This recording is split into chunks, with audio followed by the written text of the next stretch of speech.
Et sur vous tous les frères et sœurs, aujourd'hui on va se faire un thème intéressant par rapport à l'effondrement, donc on nous en parle beaucoup par rapport à l'effondrement de l'économie, etc.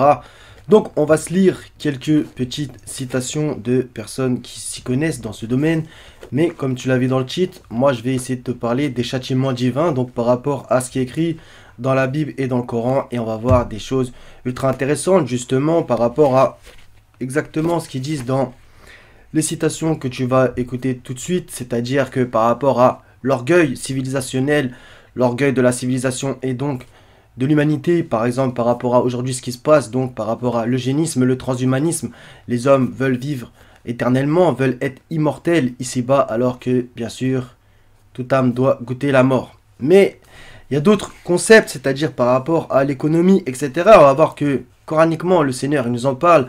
Exemple par rapport à Pharaon et son système qui a pris des sacrés coups quand Moïse lui a été envoyé et par rapport aux plaies d'Égypte qui ont mis un sacré coup à l'économie et au système égyptien. On va commencer tout de suite. Donc, notre civilisation est aujourd'hui sur une trajectoire économique qui n'est pas soutenable, sur un chemin qui nous mène vers le déclin économique, voire l'effondrement.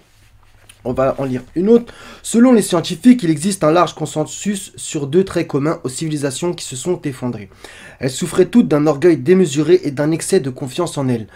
Elles étaient convaincues de leur capacité inébranlable à relever tous les défis qui se présenteraient à elles et estimaient que les signes croissants de leur faiblesse pouvaient être ignorés en raison de leur caractère pessimiste. D'accord? Donc la première situation c'est Lester Brown et la deuxième c'est Jeremy Grantham. Encore une dernière que je trouve magnifique. Donc les systèmes tiennent souvent plus longtemps qu'on ne le pense, mais finissent par s'effondrer beaucoup plus vite qu'on ne l'imagine. Donc de Ken Rogoff, ancien chef économiste du Fonds monétaire international, donc du FMI. Donc par rapport à ce qu'on nous parle en ce moment, par rapport à Davos, Klaus Schwab, etc., le Forum économique mondial et toute leur foutaise, justement par rapport au Great Reset, etc., et le livre de Klaus Schwab sur ce thème. Et donc ils oublient aussi quelque chose, c'est que voilà, en fait, il peut aussi se passer un châtiment divin. Donc ça aussi, même dans les religions, on a tendance à faire croire que c'était du passé, c'est des histoires anciennes, et que dans un certain sens, Dieu ne frappe plus. Alors que tu peux le voir au quotidien qu'il se passe des choses. Donc le Seigneur, il châtie aussi de plusieurs manières. Il peut châtier par la main des hommes, il peut châtier par des phénomènes entre guillemets naturels comme eux ils les appellent, des catastrophes naturelles. Tout ça c'est encore une fois pour oublier le nom du Seigneur. Donc comme on va le lire, il va nous citer plein d'exemples de cités qui ont été renversées, donc les villes renversées. Certaines ont des vestiges, certaines n'en ont plus, etc. Et aussi le moyen par lequel le châtiment peut s'exprimer, comme on va le voir par rapport à des ouragans ou autres. C'est parti tout de suite. Donc on va commencer Sourate 7, versets 96 à 99, des versets primordiaux. Bismillah. Si les habitants des cités avaient cru et avaient été pieux, nous leur aurions certainement accordé des bénédictions du ciel et de la terre, mais ils ont démenti et nous les avons donc saisis pour ce qu'ils avaient acquis. Les gens des cités sont-ils sûrs que notre châtiment rigoureux ne les atteindra pas la nuit pendant qu'ils sont endormis? Les gens des cités sont-ils sûrs que notre châtiment rigoureux ne les atteindra pas le jour pendant qu'ils s'amusent? Sont-ils à l'abri du stratagème d'Allah? Seuls les gens perdus se sentent à l'abri du stratagème d'Allah. Et justement, dans cette société, c'est justement un petit peu ce qui se passe, c'est-à-dire que elle s'est enorgueillie, l'État se prend pour Dieu, voilà, le nouvel ordre mondial, etc. Les chefs d'État, les gens, les puissances monétaires énormes, le système monétaire, l'usure, l'intérêt qui a servi l'humanité, l'esclavage par la dette, etc. Sans compter ce qu'ils font, c'est-à-dire ils défoncent la terre, le ciel par leurs produits toxiques, les idéologies dégueulasses et mensongères, tu viens du singe, etc. Donc, toutes ces choses font qu'il y a un énorme chaos sur Terre, par exemple aussi par rapport rien qu'à l'humain aussi. Donc l'homme n'est plus un homme, mais il peut être un écureuil, mais la femme peut se transformer. Bref, tu vois un peu le bordel pas possible. Et donc tout ça, ça peut accélérer dans un certain sens un châtiment divin qui peut être planétaire ou être ciblé à un endroit comme on va le voir que ça s'est passé tout au long de l'histoire. Donc ces gens-là s'enorgueillissent et pensent que ça n'arrivera jamais, alors que dans toute la Bible, voire tout le Coran, etc., jusque par exemple le livre de l'Apocalypse dans la Bible, on va voir cette histoire de la Babylone, la grande prostituée, voilà, elle va tomber, etc. Ou l'exemple de la tour de Babel au tout début de l'humanité qui s'est rebellée contre Dieu avec à sa tête Nimrod, donc on va dire le premier dictateur. Et il y en a eu tout au long de l'histoire. Des gens, dans un certain sens, étaient l'image du diable humaine, d'accord? Donc inspiré par le diable pour justement créer le chaos sur terre, faire un nouvel ordre mondial, altérer la création du Seigneur, et ça a toujours existé, c'est un peu, dans un certain sens, le rêve du diable, d'accord, que voilà, les choses ne soient plus diverses, comme le Seigneur a créé, lui, la diversité parfaite, dans toute sa splendeur, alors que le diable, lui, veut l'uniformité, et détruire les différences, ces différences qui, dans un certain sens, nous rassemblent, même si, voilà, qui dit différent, bah, t'es différent, donc tu n'es pas exactement semblable aux choses. Donc, les poissons, il y en a plusieurs espèces, etc. Et ça, je pourrais parler jusqu'à demain matin. Donc, un monde uniformisé, où il n'est qu'une pensée unique, une façon de s'habiller, une façon de voir les choses, bref. Et tout ça pour aussi éloigner, principalement, l'humanité du Seigneur. Alors que le Seigneur, lui, il a créé les humains pour justement qu'on l'adore, qu'on aille vers lui, qu'on fasse le bien sur terre, alors qu'ici-bas, bah, c'est le chaos. Si les habitants des cités avaient cru et avaient été pieux. Donc il y a toujours aussi cette notion, et Dieu ne fait de tort à personne. Voilà, donc quand les châtiments s'abattent, c'est pour une juste cause, une juste raison, à l'exemple par exemple de Sodome et Gomorrhe. Donc, où justement Abraham a discuté en faveur du peuple de Sodome et Gomorrhe pour justement que le châtiment n'ait pas lieu sur eux, avec la fameuse histoire des 50, des 5 justes, etc. D'accord? Mais Dieu n'en a pas trouvé, autant que Abraham parlait.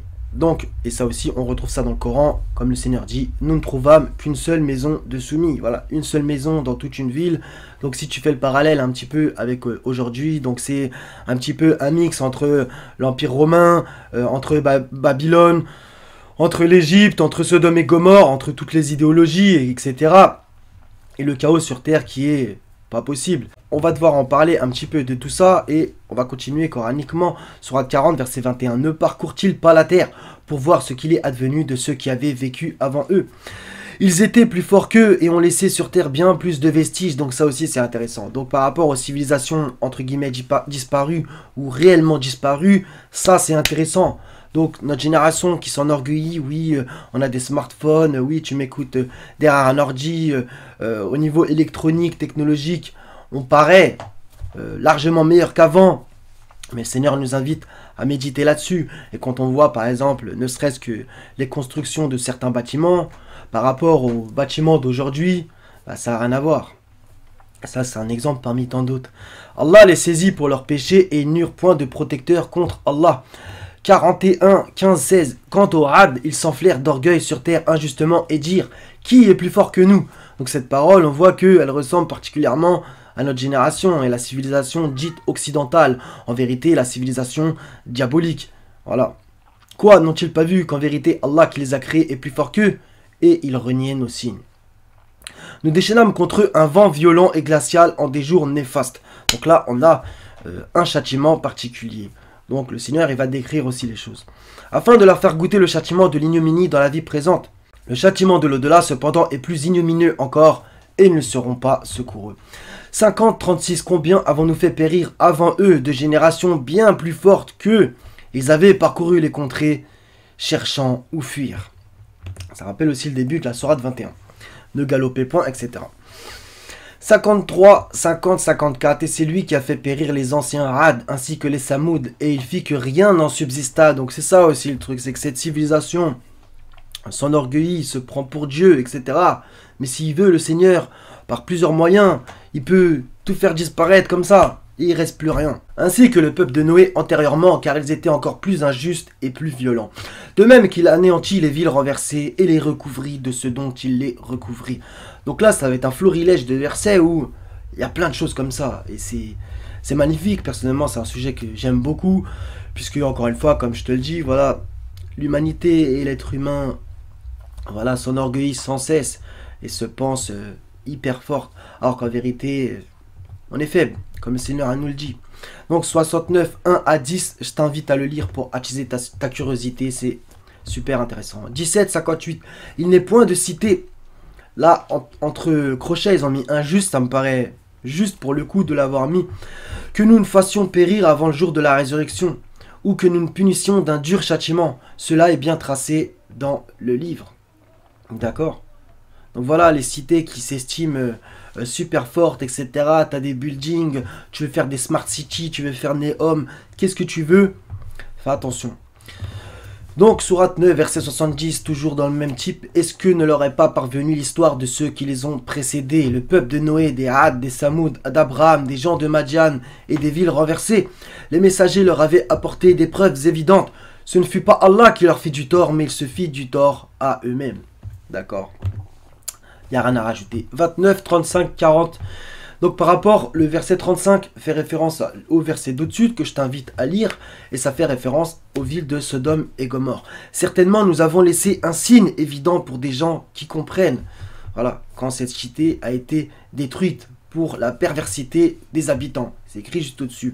De même, aux Madian, leur frère Shuaib qui leur dit, ô mon peuple, adorez Allah et attendez-vous au jour dernier, ne semez pas la corruption sur terre. Mais ils le traitèrent de menteur, le cataclysme les saisit, et au matin, ils gisaient sans vie dans leur demeure. D'accord? Le cataclysme. Et comme tu vois, il y a écrit carrément la marque temporelle, et au matin. Donc il y a la manière de châtier, le cataclysme, et la temporalité, c'est-à-dire au matin, comme on l'a vu dans la sourate 7, les gens des cités, etc. De même, les Had, les Samoud, vous le voyez clairement à travers leurs habitations. Donc, comme je t'ai dit, vestiges ou pas vestiges. On va y revenir. Le diable, cependant, leur avait embelli leurs actions au point de les repousser loin du sentier. Ils étaient pourtant invités à être clairvoyants.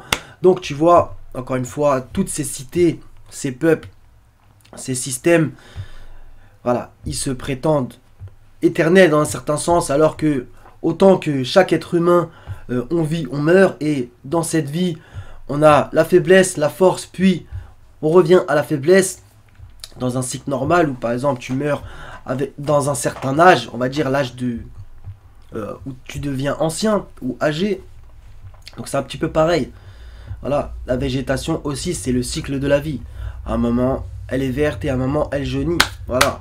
Et le Seigneur, il redonne la vie à la terre morte. Ça, c'est le symbole aussi de la résurrection.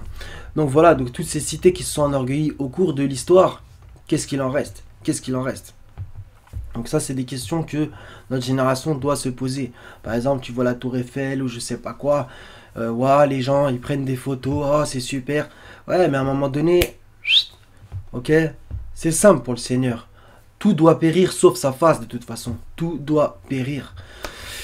De même, Corée, Pharaon et Haman, alors que Moïse leur apporta des preuves, ils s'enorgueillirent sur terre et ils n'ont pas pu nous échapper. Nous saisîmes donc chacun pour son péché. Il y en eut sur qui nous envoyâmes un ouragan. Donc premier style de châtiment.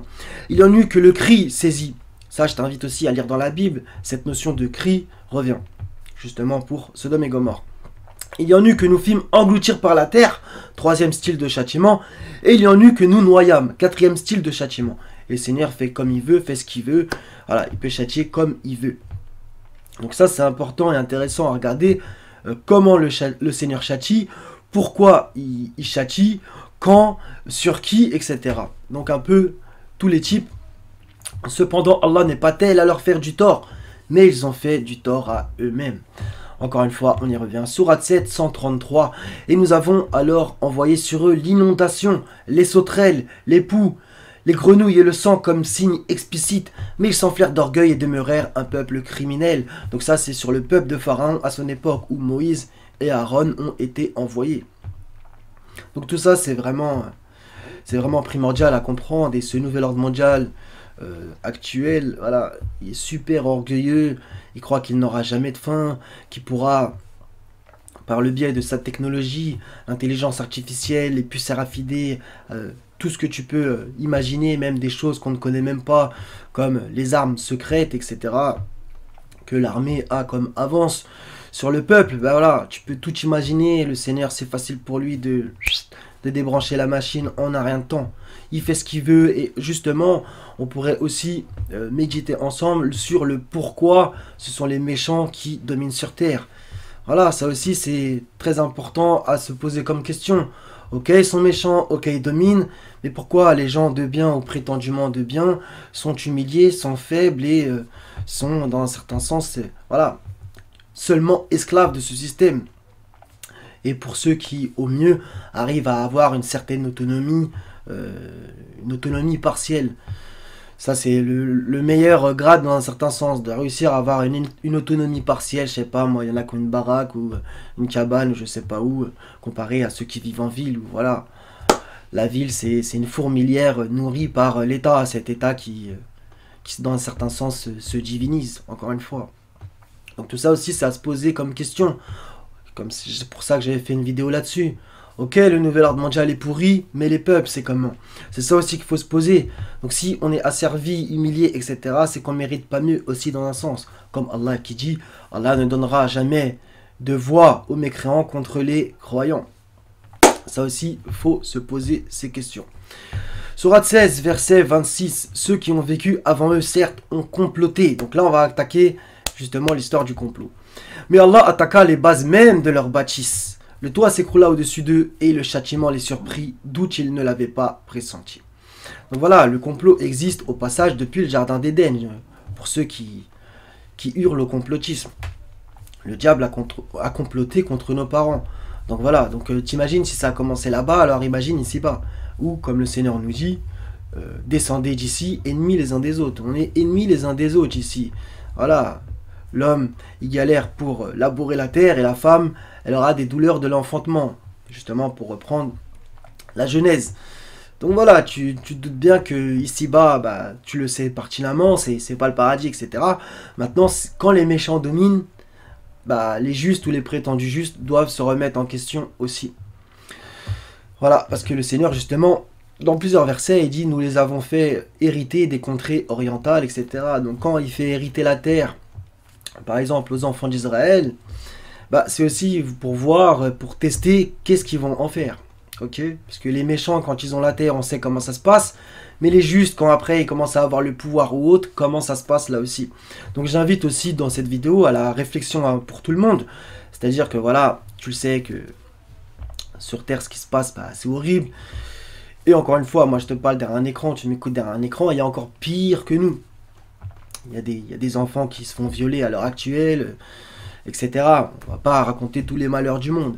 Mais ce système tient aussi par cela, par les sacrifices, par le sang, par les guerres, encore une fois, par l'usure et l'intérêt du système monétaire, bref, donc par la corruption et par le mal. C'est par cela qui tient le système. Mais si le bien était plus fort que ce mal, on n'en serait pas là aussi. Donc maintenant, je vais te réciter Sourate 17, verset 5. Encore une fois, il faut toujours recontextualiser et relire, hein, bien sûr. Mais je peux pas le faire, sinon ça durerait je sais pas combien d'heures les vidéos à chaque fois. Lorsque vint l'accomplissement de la première de ces deux, écrit entre crochets prédiction, ça me paraît assez juste puisqu'il faut voir à la fin de cette sourate. Nous envoyâmes contre vous certains de nos serviteurs doués d'une force terrible, qui pénétrèrent à l'intérieur des demeures et la prédiction fut accomplie. Donc ça, pourquoi je te cite ce verset aussi, c'est par rapport au fait que, justement, le Seigneur, il en parle. Et Allah, par vos mains, les châtiera. Donc, par des mains humaines, il peut avoir un châtiment. Donc, comme je t'ai dit, il peut châtier par comment ça s'appelle, les, entre guillemets, catastrophes naturelles, phénomènes de la terre. Donc, les ouragans, les tremblements de terre, la flotte, etc. Mais il peut aussi châtier des peuples par la main des autres. D'accord? Donc, par exemple, ici, en France, cette terre qui a été christianisée, qui, avec le baptême de Clovis, etc., tu connais l'histoire, la fille est née de l'église, puis, au fur et à mesure, elle s'est de plus en plus déchristianisée, elle a abandonné le Seigneur, et on regarde ce qu'elle est aujourd'hui. Donc relire par exemple Ésaïe 1, où il y a des parallèles qui me semblent intéressants, malheur à la nation pécheresse, au peuple chargé d'iniquité, aux enfants corrompus, à la race des méchants, etc. Donc tout ça, ça me paraît important aussi. Et il y a aussi cette référence à Sodome et Gomorrhe. Donc voilà. Donc la France s'est éloignée de Dieu et elle pourra être châtiée par d'autres gens. Voilà. Donc ça aussi c'est important à prendre en compte que le Seigneur il peut châtier par la main des hommes. Ok. C'est aussi pour ça que je te cite ce verset. Et par exemple, par rapport aux enfants d'Israël, on voit aussi les exils qu'ils ont subis ou les destructions du temple, d'accord? Donc quand tu t'éloignes du Seigneur, quand tu ne fais pas ce qu'il veut, etc., voilà, à un moment, il faut payer l'addition. Donc que ça soit par la main du Seigneur lui-même et par les éléments, comme on a vu, l'eau, etc., ou par la main des hommes, et même par la main des fois des ennemis du Seigneur. Ça, c'est la plus grande humiliation. C'est-à-dire, les gens se prétendent croyants, nous sommes les élus, nous sommes la communauté sauvée, mais finalement, c'est carrément des idolâtres qui vont venir tout défoncer chez toi, d'accord? Ça, c'est arrivé à multiples reprises dans l'histoire. Donc, par exemple, il y a des choses intéressantes, le séisme du 1er novembre 1755 à Lisbonne, justement, qui a fait beaucoup de bordel, séisme, incendie, etc., dans une terre pourtant profondément catholique. Et donc les gens se demandaient la question, mais ici c'est super catholique et finalement on se fait châtier. Donc ça a donné des réflexions qui me semblent intéressantes, et c'est pour ça aussi que je te fais cette vidéo, afin qu'on réfléchisse tous ensemble. Donc voilà, donc si la terre est remplie d'iniquité, que ce sont les méchants qui dominent, encore une fois, j'invite tout le monde à se poser la question, pourquoi? Pourquoi? Voilà, donc à chacun de se bouger aussi et faire en sorte que les choses changent. Donc par exemple, on a eu Pompéi ou le volcan, etc., qui a châtié cette ville. Donc à toi aussi de regarder si tu connais pas, bien que je pense que tu connaisses. Par rapport à la chute de l'Empire romain, donc c'est un petit peu dans le thème aussi, comme justement je t'ai parlé de la chute de l'Empire égyptien qui est arrivé quand même bien après Moïse, mais le passage de Moïse a quand même fait énormément de mal à l'Égypte. Et on va voir aussi d'autres châtiments sur des empires. Donc Saint Augustin par exemple, qui parlait justement de l'effondrement de Rome. Donc ça c'est très intéressant, on va faire une petite citation. De même la tribulation est venue fondre sur Rome pour purifier et délivrer l'homme juste. Donc tu vois là ça va un petit peu plus loin dans la réflexion. Et pour y frapper l'impie du châtiment qu'il méritait. Soit que la mort l'ait précipité dans le gouffre des souffrances éternelles, soit que dans la vie qui lui était conservée, il n'ait trouvé qu'une occasion de blasphémer avec plus d'audace. Soit enfin que Dieu, dans son infinie miséricorde, ait voulu purifier dans la pénitence ceux qu'il prédestinait à jouir du bonheur du ciel. Donc ça, encore une fois, c'est un peu ce que j'essaie de te présenter. Donc c'est pour ça que, voilà, il y a des gens qui mènent une vie pourrie dans un monde, voilà, qui est rempli d'iniquité et de mal, dominé par le diable et ses alliés dans un certain sens, même si encore une fois, je sais qu'il y en a qui ont du mal à comprendre tout ça, le Seigneur contrôle tout entre ses mains. Le système monétaire, qu'est-ce que... n'importe quoi, il contrôle tout le Seigneur. Qu'on soit d'accord. Maintenant, justement, voilà, est-ce que nous méritons d'être sauvés? Est-ce que nous méritons de vivre des vies meilleures? C'est ça aussi. Il y a un peu ce truc de la méritocratie avec Dieu. Donc tu fais, tu récoltes. Tu fais pas, bah tu récoltes pas ou peu. C'est évident. Voilà, si tu sèmes beaucoup, tu récoltes beaucoup. Donc les gens de bien sèment pas assez sur terre, alors que les gens de mal, eux, ils sont déterminés. Voilà, du matin au soir, ils font le mal et nanana. Et dans un certain sens, ça va être bizarre ce que je vais dire, mais ils font tellement le mal, ils sont tellement convaincus qu'il faut le faire, ils adorent tellement le diable, que dans un certain sens, ils ont le résultat. Alors que l'équipe, si je peux prendre un exemple sportif, l'équipe des gens de bien, voilà, ça se tourne les pouces. Ça joue pas, ça s'en fout, ça veut pas gagner. Bah tu gagneras pas. Voilà. L'adversaire, eux, ils sont déterminés à nous mettre une raclée. Et pour l'instant, on prend 4-0. Mais bon. Je pense, personnellement, j'ai la certitude qu'on va gagner dans les arrêts de jeu. Encore une fois, pour reprendre un exemple. Mais bon. Donc par exemple, dans Daniel aussi, chapitre 2, on a cet exemple du fameux rêve, etc. Le songe du roi, où voilà, il y a les 4 empires, etc. Donc encore une fois, le colosse au pied d'argile, si tu connais pas, je t'invite à faire tes recherches. Si, au passage, là je suis en train de parler, mais dis aussi ce que tu as à dire, et bien entendu, on a chacun des choses à s'apprendre, et commente avec plaisir. Donc dans Genèse chapitre 11, versets 1 à 9, donc 11-9, au passage, comprendra qui pourra, bah, c'est aussi l'histoire de la tour de Babel, donc voilà, les hommes, etc. Un nouvel ordre mondial. Bonjour, nous nous aimons tous, donnons-nous la main, on va construire une tour, etc.